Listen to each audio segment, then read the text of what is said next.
Time moves forward in leaps and bounds. House of the Dragon, episode 6? Is that where we are? I'm losing track of where I am in the shows I'm watching. In any case, this is our big 10-year leap forward. And I was skeptical about this because I knew it was coming. I didn't know that this was the episode, but I knew it was coming at some point. And I was skeptical for a couple of reasons. I was skeptical about the recasting. I was skeptical as to how necessary it was going to be. And ultimately, this episode actually convinced me on both fronts. I am still going to miss the original actors we have for the ones who were replaced, but this did ultimately sell me on these older versions being the same people and getting me to invest in them in a similar way. I think that's part of why this episode is a full hour. I don't think they've all been up to this point. Giving this one extra time and extra breathing room was a very good call because it needs the time with these characters so that I make that shift of understanding this was who, Rhaenyra, who the queen, I'm still bad with names, I'm sorry, who the queen was, and shift to same person, different actor. Because just assuming that I would have rolled with that could have caused a big disconnect and could have caused me to just uninvest from those characters. But they take the time that is needed. That having been said, the way it starts is actually kind of weird once you realize how far the time jump and everything that's happened. Here's what I mean by that. We open with Rhaenyra giving birth. And she, she has a son. There's the whole thing with the queen saying she wants to see him immediately. The thing that's weird is everything about the interactions initially as presented doesn't feel like this is the third child. The degree of uncertainty that Rhaenyra seems to have about going to see the queen and how the queen will be. And obviously it seems clear that this is the first time the queen's asked to see the child right off. So that's weird, but we'll find out later, you've had 2 children already. Or another bit that's really weird is when her husband just blurts out the name Joffrey, and then they have this very brief sort of spat. I wish you would have consulted me before naming our child.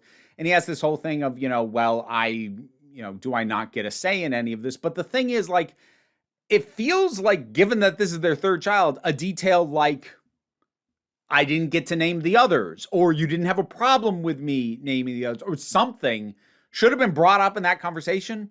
So that's what was weird about it initially. The way it felt initially was this felt like it was being presented as a first child for the framing and the way characters were behaving.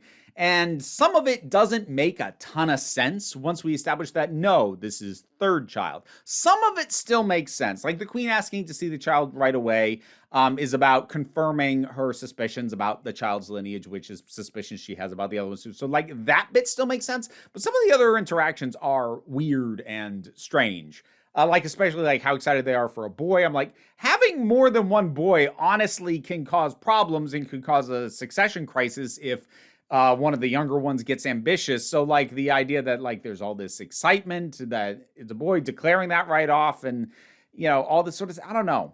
It felt weird. So initially I was did we need a time jump if this is a first child? But then we established no. Third child, other ones are this old. I'm oh, okay, cool. We did actually need to leap this far forward. It threw me off at first, but again, because the time was taken, I made that transition. And even though the beginning was a little what? It ultimately I got over it.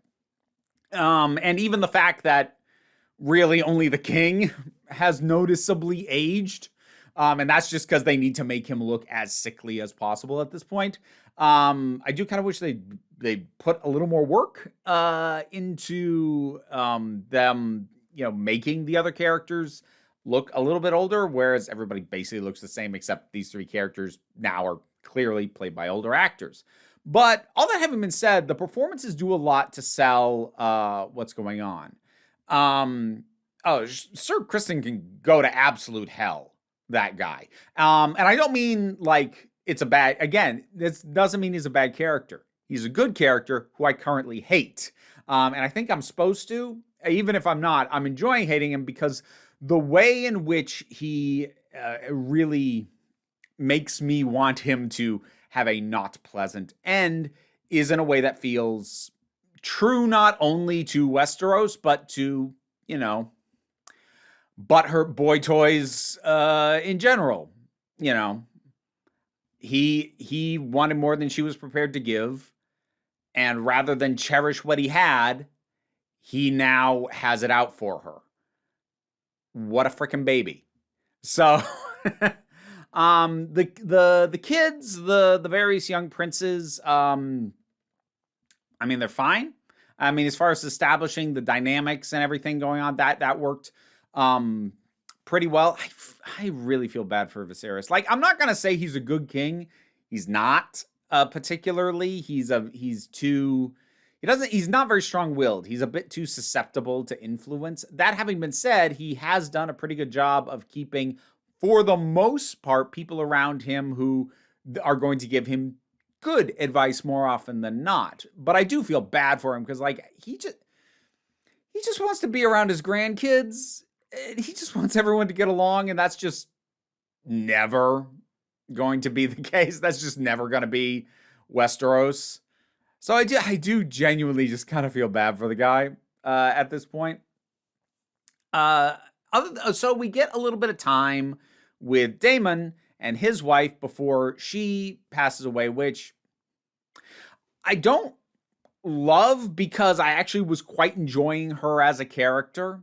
So I don't love that she was taken out because she felt like a really interesting character, a really strong character who kind of could clash a little bit with Daemon, but not clash so harshly that he would have been prepared to go to the extremes like he did with his previous wife. But that was a dynamic I was enjoying, and her as a character in a vacuum I was enjoying. So losing her at this point just, it's like, oh, I was liking that character, which again, that's part of Westeros and the way this world tends to be done. I did find it interesting that Daemon, when confronted with the same choice Viserys made at the very first episode, doesn't go through with it.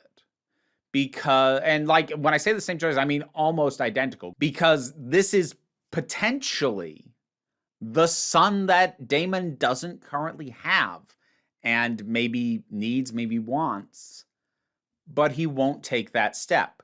She still dies anyway on her own terms, which again feels fitting to her. I really do want to take a second to appreciate, and I think I've noted this before, but I love how distinct every dragon is. Because while it was certainly possible to tell Daenerys' 3 dragons apart, they did kind of all have a very similar overall look and design.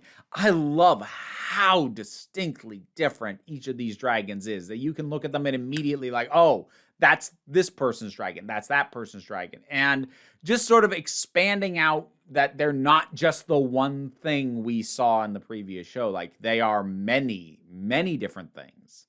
And also, we're starting to introduce that maybe not as many eggs are hatching. Maybe they're not as big and strong and healthy as they used to be. And like those seeds getting planted and stuff that we know impacts things later on down the line with Game of Thrones.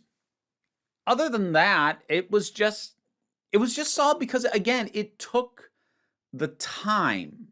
And that, more than anything, was what was needed. And it was well implemented because Game of Thrones, well, shows in general in the last few years, and Game of Thrones specifically, has sometimes overindulged its runtime because it was allowed to. It was allowed to have a particularly long episode if it wanted, but it didn't always need it when it did it. And I think like some of the stuff that went on in Stranger Things season 4 is like the worst in recent memory.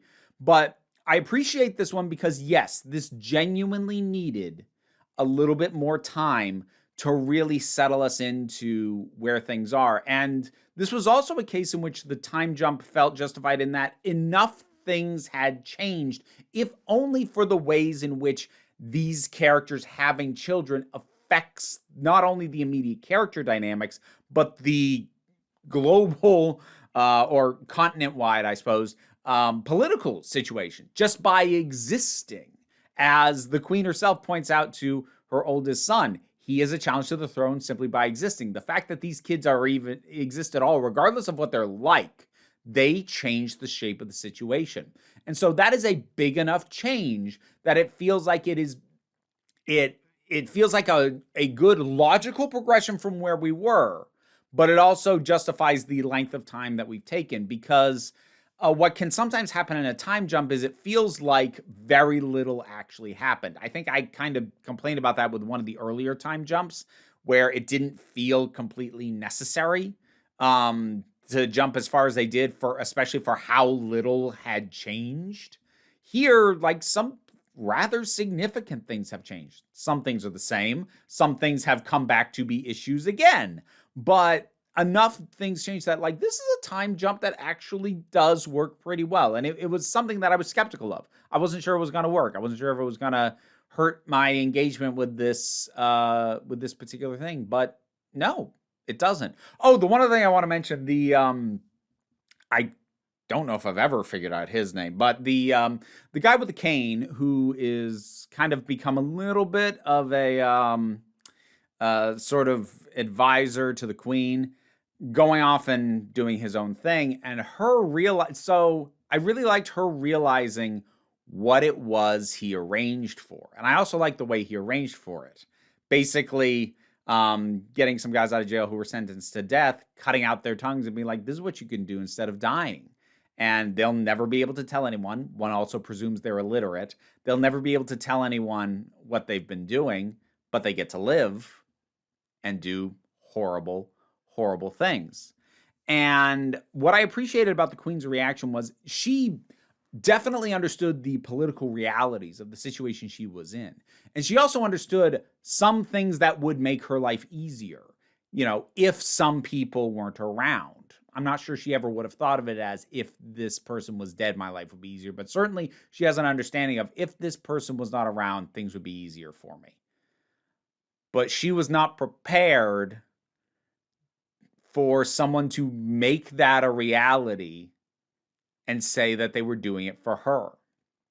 She is not naive. She understands, but she kind of comes face to face with what trying to do anything about it actually means. And I like that hits her the way that it does. That was good. That was good stuff. I'm still liking the show quite a bit. At this point, I'm pretty confident I'm going to like it through this season. And then the question becomes, can it sustain its momentum through further seasons, which is obviously where Game of Thrones really fell off. But, so far, still good stuff. House of the Dragon, episode 6. What'd you think about it? Whatever your thoughts are, drop something down in the comments. Let's talk about it. Patreon's what pays the bills. Allows me to do this as my living. Even if you can't help me there, like, share, subscribe. Also assists me in not being buried by the algorithm. But don't worry too much about any of it. We take a relaxed attitude around here, so you can come on back next time you need a break. Time to give my thanks to my highest supporting patrons. That would include Robin Moore, Zubin Lutfullah, Tarak, the thing that goes doink in the anime, Oliver B., Melinda Walters, Emu Delkey, Theotha Boyd, Becky Sparks, Fernabi Likes the Poodle, Zach, Idolin, Tracy Scrabbit, Angry Casperl, Adam RDL Taylor, Shane Ross, Shayla Gourlay, Brendan LaRose, and TT. If you want your name said while these guys try and distract me, consider looking at the rewards of my Patreon.